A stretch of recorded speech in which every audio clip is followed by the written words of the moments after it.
Okay. So, yeah. So I'd scheduled a live. It's the first time I've done this to start at 12.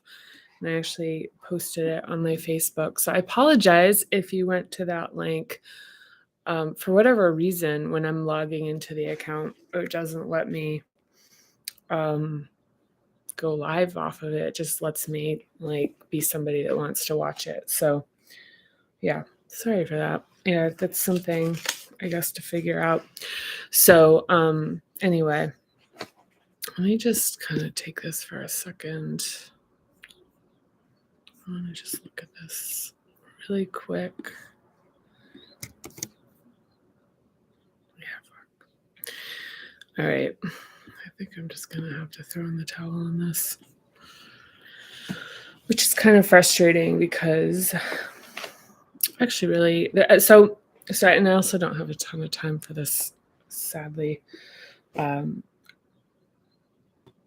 I need to stop at about 12:30 local time here. So anyway, so here we are, and again, apologies for anyone who has. I'm try maybe to put this up here.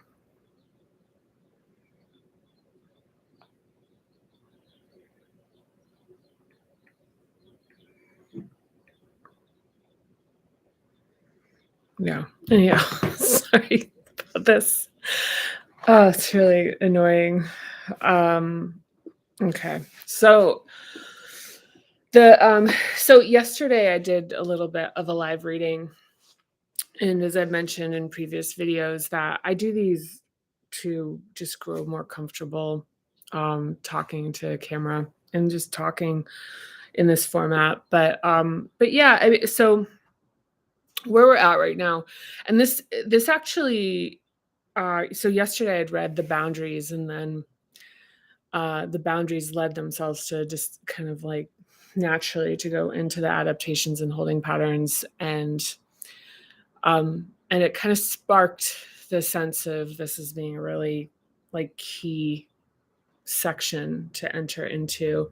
And if I'm being honest, I'm still like pretty aggravated right now about having like the technical difficulties with the YouTube live option. So there's that. So yeah, I'm still kind of like ugh, like just need to shake that out a little bit. Um, Yeah. So anyway, so what I want to do is I just want to read a page or two about this. I'm going to try again tomorrow and do something maybe that's a little bit more um goes in a little bit more into this because one of the things with the videos that I've made is that like the regular videos where I'm like uploading them into the channel is that they're mostly inspired by um the like my previous week, and and I just changed the banner for this YouTube page to transformation for the real world. And like part of that I think that's kind of meaningful is for me as somebody who is very interested in learning and hearing what people have to say, and and the insights that people are coming up with, is that it matters to me what a person's like honestly like functionality in their understanding of like the system that we're operating in is. So for that's just me. I mean, I'm someone who's operated in both like the yoga spiritual community, but also in the professional world, and and succeeded. I guess you could like succeeded in both. I guess in one you're not supposed to succeed.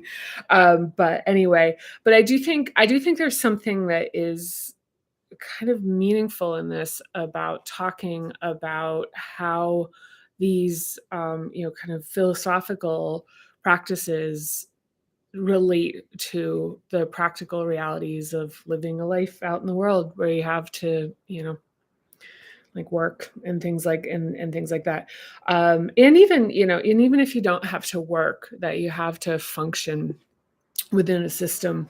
So yeah, So that's, so some of the topics, like, so this week, what was interesting is in the professional settings, some of the topics that were coming up in working with people were related to things like actually medical trauma, so having fear of needles and, that's a thing. And also like reluctance to be comfortable resting was another topic. But anyway, that's me kind of like freestyling to just like blow off some of my frustration, the residual frustration from trying to figure out the technical difficulty of like a scheduled YouTube live. So I guess there's something to learn there still. So anyway, so back to this live reading, it's chapter 2. If you're following along at home, it's page 27.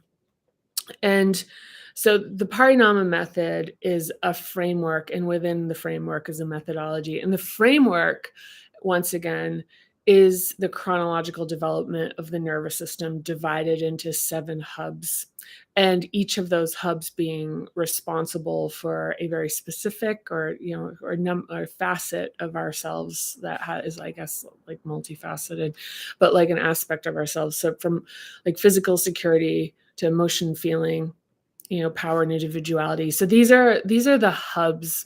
And so the method itself within this framework is learning what each of these hubs contain, which involves understanding the initial development, the basics, and then the themes that are contained within them, and then understanding the interruptions and stressors. And these are circumstances and events that impact the growth and development of the specific hub. And then there's knowing the adaptations and holding patterns. And so you have the hub, you have the interruptions and stressors, and then what we have as a result of that is how they shape us. And specifically as it relates to the Parinama method in the first 20, 25 years of life, is that when we're like new clay, that the that the events shape us, and sometimes these get really like set to a certain extent into our sense of like what is reality. So that's the part that I'm going to be getting into here with the adaptations and holding patterns, and that is in a sense looking for the evidence of the impacting factors, and not necessarily looking for the evidence as a way to like relive the events that shape them, but to really introduce the notion that there's like a lot more dynamic that can be introduced into ourselves in each of the given hubs. And then, what comes next is expanding with the techniques and exercises to be able to really like understand, manage, and expand the dynamism within each of the hubs. So for the adaptations and holding patterns, I feel like this is the content that's in this section, so once again, it's page 27, and it goes for a minute here through page 34, I believe, because it goes through the shadows here. Is there It's pretty substantive as it relates to the method, specifically because what we're shifting into is how this shaping occurs. So like certainly the mechanism of it. But anyway, I'm going to get to reading and we'll see how far I can get. And so I'm going to dip right in here. So the adaptations and holding patterns. So when we experience stress from interruptions that is either intense and acute or low grade but ongoing, we adapt so that we can maintain safety, dignity, and belonging for our survival. But often without knowing it, the behaviors that helped us survive early in life can hold us back as adults. Adaptations and holding patterns are often maladapted outside the environment that caused them in both childhood and into adulthood. Initially, our behavior changed, but sometimes, if the interruption was severe enough or went on for too long, the adaptation becomes a holding pattern that got coded into the physical and psychological reflexes of the body mind. Children are completely reliant on the care of others and innocent as they adapt to do what's required to survive. People who grew up in stable environments may not understand and or may lack compassion for adapted behaviors, mislabeling them as moral shortcomings. An adaptation is a behavior pattern of either inflating, overcompensating, or shrinking, avoiding, that protects a developmental dilemma within a hub. In each hub, there's a survival reflex that supports us in small doses, but it can become a shadow when it takes an ongoing fixated hold on our behavior. In the adaptations, the holding pattern section, in each chapter of part 2, I discussed the hub's shrinking adaptation, inflating adaptation, and an additional theme or two related to holding patterns and shadows. So there's a really important, like one of the pieces in this that really sticks out to me is, but often without our knowing, the behaviors that helped us survive early in life can hold us back as adults. Adaptations and holding patterns are often maladapted outside the environment that caused them in both childhood and into adulthood. So, yeah, I just, one of the things I think that's been really important for just the entire notion, and I think one of the reasons that this feels like particularly important to emphasize is that, the notion of that like there being nothing wrong with you, and that like not needing fixing, like, and even the like kind of notion that these would be like moral shortcomings. Um, it's just such an important part of this methodology is realizing that these like adapted behaviors are like these really profound aspects of ourself, aspects of our ability to adapt and survive circumstances that are really beyond our control and, quite frankly, beyond our capacity, theoretically, to be able to dynamically navigate because we lack context and we're in a situation where we really have no ability to navigate it like in any way other than like basically making the best of it. Like we can't like leaving, like all the things that as like once we're an adult, when we're talking about boundaries, when we're talking about upholding our human dignities, as children, then the notion of like what those things are is actually just even being developed. So they're being developed, so sometimes in the context of like some pretty like high levels of dysfunction. So it's looking at, so like one of the things, and I'm not sure like to what extent this particular part really gets the job done on this, but it's it's to look at these qualities and reframe them as what they are, which is this really extraordinary ability to adapt and survive. And that when these are happening earlier in life, the challenge with them is that we get stuck. And this is back to the thing where it's like the holding patterns are often maladapted outside the environment that caused them. So, so basically, like, I mean, there's so many examples of this about behaviors and beliefs that really get in our way outside of like outside of our home environments, both in work and in our personal lives and intimate lives. So anyway, yeah, I mean, I just think that's like a good one for like contemplation. So, all right, so I'm going to keep going. An alive body moves. An alive body is always moving. Watch a pet or a baby sleep and it'll stretch, make little noises, and twitch. Your alive body wants to respond and to move. On the one hand, if we've been over or understimulated in a hub, we may shrink by becoming physically guarded and mentally defensive, and we may use separation and isolation to control and protect ourselves against stress and stimulation. On the other hand, we may inflate and respond by getting louder and puffing up physically and mentally in defense. When we stay in one response pattern for too long, we get stuck and lose natural dynamism and movement, and our capacity in the affected hub can either atrophy or never develop at all. An effective short term protection becomes a long term pattern, separating us from our full range of feeling and movement. Adaptations are strategies, not pathologies. The full range of a hub can be developed and enlivened again. Yeah. Sometimes I like summarize something and then the next part explains it better than what I'm saying. So there's that. All right. So charge. When you hear a good song, your body may begin to move spontaneously, or you may begin to sing along. Where does that surge of energy come from? It's an impulse we feel, but it can only be observed in the movement it generates. I use Anadea Judith's term charge to describe it, a life force energy that moves within our bodies and connects us with all other life through reflexes, reactions, and conscious movement.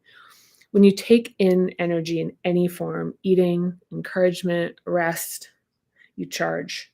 When you release, run, yell, work, you discharge. Practicing the Parinama method physically and psychologically restores and grows the fluid, dynamic movement in the hubs. If you value your ability to be intense and commanding at work, you won't lose these abilities. You'll simply increase your range so you can be intense at work and patient and acquiescing at home. Alexander Lowen and Wilhelm Reich, the founders of bioenergetics, believe that our bodies are created to store and manage charge depending on the adaptive strategies we develop responding to stimulation. For example, if you grew up in a home in which being an easy child was appreciated, you may have downplayed your needs and reduced the appearance of them, perhaps becoming physically and psychologically compressed and small. On the one hand, a smaller body is energized, charges quickly, but doesn't store much charge and rapidly becomes overstimulated and drained. But because it charges easily, it tends to re-energize without a lot of downtime. On the other hand, a larger body will take longer to charge, but has more storage capacity, along with greater requirements for space that are commanded merely through its existence. As we examine the hubs, we can look to our bodies to offer clues to which hubs have particular adaptations and holding patterns for storing charge. Yeah. Paying attention to what energizes and depletes you gives important insights about yourself, enhancing enjoyment as you consciously appreciate the sensation of being positively charged by something, or by noticing when something is overstimulating, overwhelming, or draining. You can pay specific attention to the stimulation that becomes distressing and use boundary awareness and enforcement to limit or eliminate exposure when possible. Yeah. All right, I'm going to keep going, but I think I have to wrap up pretty soon. Pert was able to isolate, so this is Candace Pert, the neuropharmacologist, was able to isolate neurological proteins, neuropeptides, and to identify their cellular receptors. See Chapter 1. She found that there's a two-way communication and coherence between the brain and the body that neuropeptides make possible. Pert spoke of how we adapt to stressors through rigidity. That is, our brain cuts off the neuropeptides that encourage oxygenation of certain muscles, causing an amplification of pain to distract from unpalatable and overwhelming feelings and emotions. Yeah. This is how emotions get trapped in muscles. In fact, in certain cases, revisiting our interruption origin stories may intensify rigidity in the muscles. So consider that the associated stories of stress events are not essential for releasing the physiology of the stress response. This is an important point when considering the individual hubs. Again, it's not necessarily to excavate all the stories or your history to relate restrictive holding patterns. Or to release restrictive holding patterns. There's a minimum viable dose of intellectual awareness that helps uncover and determine the affecting patterns. Pay attention to any sense of rising overstimulation and either proceed with caution or stop. This unifying approach satisfies all three parts of the triune brain. See chapter 1. The primal reflexive, emotional, and thinking logical. When we try a singular approach, whatever we don't include will rebel, especially the primal reflexes that keep us safe, and will override the reflexes and reactions that may be interpreted by the thinking mind as self-sabotage. Yeah.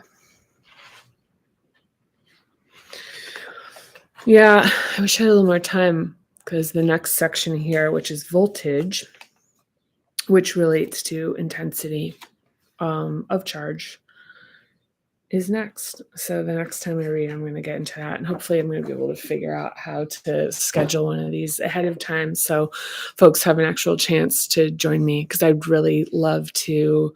I'd really love to be live with folks and be, answering any questions or just hearing what you have to say, or just making this a little bit more interactive. I really look forward to being able to make that happen. So again, thank you so much, and I'm looking forward to seeing you soon. All right, bye.